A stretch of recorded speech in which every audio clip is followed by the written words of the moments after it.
So we've got some lovely leftover roast chicken here. And this dish we're going to make a leek chicken and Edenmoor pasta broth.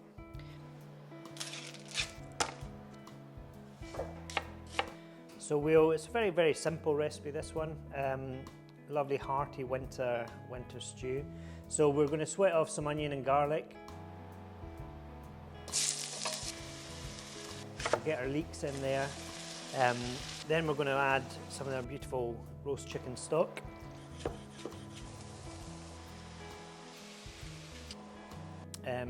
Get our chicken in there, cook our pasta in with the stock and the leeks and the other vegetables, and we'll finish with a little bit of sage and parsley.